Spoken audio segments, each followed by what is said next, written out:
Yo, yo, J. Paul.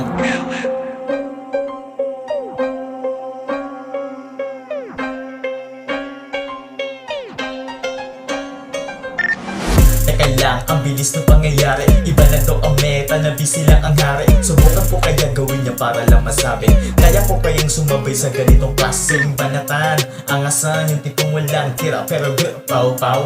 Pag sinilip naman ang utak sa baw.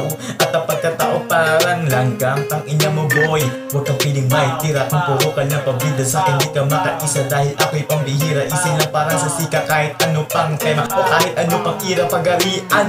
Ako'y diamanteng nakatira sa botog. Hindi pa nauhukay, hindi pa nauhubog. Kahit subok na ng panahon, ikaw ay susubukin. Hindi mo matatalo, idaan man sa dalangin. Kasi kakaiba, mga nagawa nila, nagawa ko mag-isa. Kaya kung ako sa'yo, wag mo ikukumpara. Alam mo at alam ko, mga panis lang sila. Ngayon nandito na, muli nagbabalik. Proud ko din yung iba din sa'kin nasasabik. Pasensya na sa mga nag-aabak ko na wala sa get. Kasi merong kumakalaban na dapat iligwet. Mga puta inalis, di ako si Miguelito pero dambanges. Kahit merong pag tumitira ng padaples. Usahin mo man na hindi mo ko madadaig. Gago, kayo wag ka nang humarang. Kahit ayaw mo sa'kin dapat ka pa din gumalang. Hindi mo masasabi na ako'y isang wala lang. Balang araw kakalat pangalan sa larangan. J. Paul, ngayon nakita nyo na.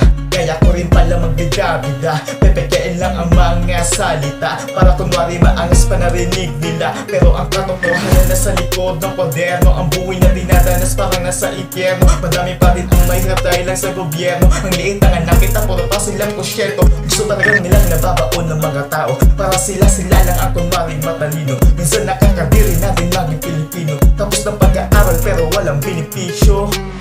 Magiging alipin ka lang ng kahirapan. Magtrabaho sa hindi mo gusto kasi kailangan. Huwag mo daw sayangin ng inyong pinag-aralan. Pero ang totoo niyan gusto ko lang nilang gatasan.